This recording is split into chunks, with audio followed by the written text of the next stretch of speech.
Ода Лондон BBC саламатсыздарбы. Элер алчына спорт жаңылыктары менен таныштырып Гүлнара Касманбетова.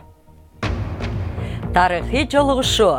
Түндүк жана түштүк Кореянын жетекчилери жарым аралды өзөктүк куралдан бошотуп, узакка созулган тынчтыкты орнотууга сөз берди.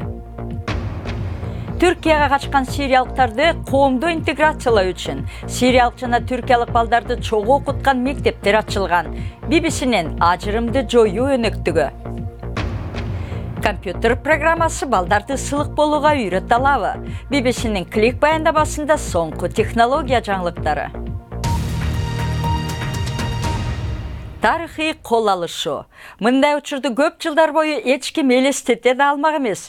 Бүгүн түндүк жана түштүк Кореянын лидерлери эки өлкөнүн ортосундагы чек арада саммит өткөрүүдө. Алар жиктелген жарым аралда тынчтыкты орнотууга, өзөктүк куралдарын жок кылууга убада беришти. Жарым кылымдан ашуун убакытта түштүк Кореяга келген биринчи түндүк кореялык жетекчи Ким Чжон Ын кубанычын койнуна батыра албаганын айтты. Тарыхый күн адаттан түш сүрөттөргө бай болду. Түндүк Кореянын лидери эки өлкөнү бөлгөн чек арадан аттап өтүп, түштүк Кореянын президенти Мун Чже Индин колун кысты. Андан соң эки лидер кайрадан түндүк тарапты көздөй чогуу өтүштү. Жыйын башталганда Түндүк Кореянын лидери менен түштүк Кореянын президенти 2018 мм болгон столдо бетме-бет отурушту. Дубалда Түндүк Кореянын эң белгилүү тоосунун чоң сүрөтү илинген. Убакытты көп созбостон президент Мун Ким Чен Ынга түштүк Кореяга келгени үчүн эр жүрөк экенсиз деп айтты. Түштөн кийин эки лидер түндүк жана түштүктөн алынып келинген топурак жана суу менен бак тигишти. Бирок тарыхый күндүн эң кызыктуу учуру алардын түшкү сейли болду. Дээрлик жарым саатка чукул эки лидер көпүрөнүн үстүндө чай уртап, терең сөзгө кирип кетишти. 20-кылымдагы эң кандуу согуштун биринен кийин эки лидердин жолугушуусу көптөрдү таң калтырды. 1953-жылы эки тарап так ушул жерде убактылуу тынчтык келишимине кол коюшкан. Бирок согуш де юре токтогон эмес. Бир нече ай мурун эле Ким Чен Ын эң кубаттуу өзөктүк ракетасын сынагандан кийин аскердик тирешүү болуп калышы мүмкүн деген сөздөр айтылган. Бирок бүгүн эки лидер келечектеги ниеттерин билдиришти. Мындан ары Корея согушу болбойт. Жаңы тынчтык доору башталат. Биз көп азап чектик. Бирок биз эми бирге турабыз.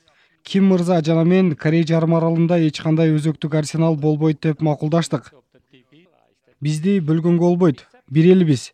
Биз жолукканда бири-бирибизден ажыратууга болбосун түшүндүк. Биз бир элбиз. Эми дүйнөлүк коомчулук Ким Чен Ын менен АКШнын президенти Трамптын ортосундагы сүйлөшүүлөрүн күтөт. Айтылган жолугушуу бир нече аптанын ичинде болушу мүмкүн. Сирияда 8 жылдан берки согушта жарым миллион адам өлдү. 13 миллион киши жер которду. Сирия качкындарынын көбүн коңшу Түркия кабыл алып, аларды интеграциялоого умтулат. Бул иш-аракетти колдоп, Евробиримдик түрк жана сириялык балдарды чогуу окутууга багытталган жаңы долбоорду каржылайт. Ажырымды жоюу өнөктүгүнүн алкагында BBC Газиантепке барып, бул долбоорду иш жүзүндө көрүп келди. Түркия түштүгүндөгү Кара Йылан мектебиндеги балдар үчүн чыныгы сабак бул бири-бири жөнүндө үйрөнүү. Түркиялык жана сириялык окуучулар бир класска чогуу отуруп бирге окушууда. Бул сабактар эки улутту бириктирүү боюнча долбоордун алкагында болуп жатат. Бул жерде сириялык качкындар бөлүнбөй, жергиликтүүлөр менен аралашып жашоого умтулууда. Мен түркчө сүйлөгөндү үйрөндүм. Түрк досторумдан алардын тамак ашын дагы үйрөндүм. Түркияда баары сонун дейт Алепполук качкын Амир. Газиантеп шаарындагы башталгыч мектеп улуттарды бириктирүү максатын көздөгөн жүздөгөн долбоордун бири. Долбоорду Европа биримдиги каржылайт, ага $360 миллион каралган. Долбоордун эң негизги максаты сириялык качкындарды Түркия эли менен эриш аркак жашоого тартуу. Телефон. Алар башкалар менен тез аралашып кетүү үчүн алгач түрк тилин үйрөнүшөт. Сириялык балдардын жаңы шартка көнүп кетишине тажрыйбалуу мугалимдер жардам көргөзүүдө. If you separated эгер сириялык качкындарды коомдон бөлүп салсаң, алар Түркияга боор тартпай бөтөн болуп жашап калат. Алар өлкөнүн мыйзамдарын, салтын тааныбай калышы мүмкүн. Түркияда 3,5 миллион сириялык качкын баш калкалоодо. 400 миңге чукул сириялык Газиантеп шаарына келген. Согуш жүргөн аймактан качып келген сириялык балдар бул жерде тынч турмушка көнүп бараткандай. Бирок айрымдар дале үйлөрүнө кайтууну кыялданат. Ошентип согушта төрөлгөн балдардын бүтүндөй бир мууну Түркиянын заманбап ыргагына жуурулушуп жашаганга көнүүдө. Сиз көрүп жаткан BBC эми күндүн башка кабарлары. НАТОнун тышкы иштер министрлери Бельгиядагы баш кеңсесинде чогулуп, улам күчөп жаткан Россиянын өткүрлүгүнө карата жоон талкуулашты.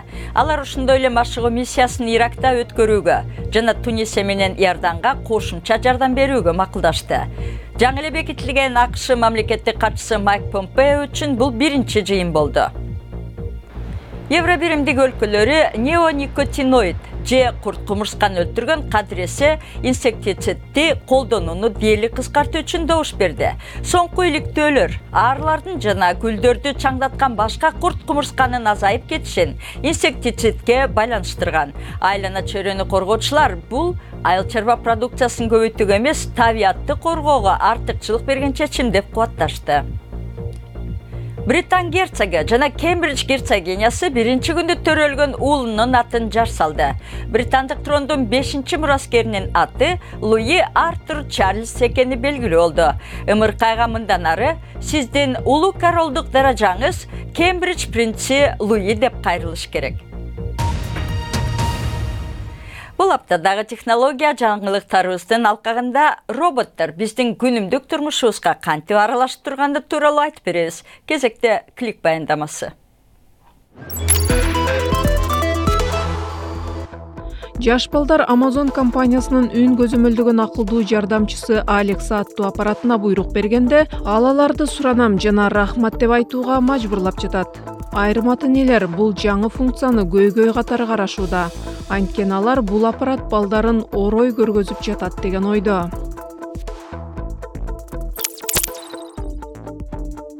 Nvidia компаниясынын окумуштуулары сүрөттөрдү калыбына келтирүүнүн жаңы ыкмасын көргөздү. Программа бузулган сүрөт кандай болорун көрсөтүп, бузулган пикселдерди калыбына келтирип кое алат.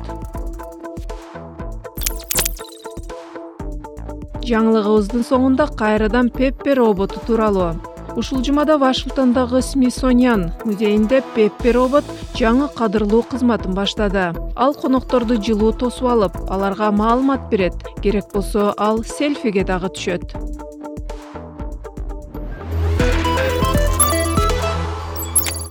Спорт. Барселонанын капитаны Андрес Иньеста сезон соңунда испан клубунан кетерин ырастады.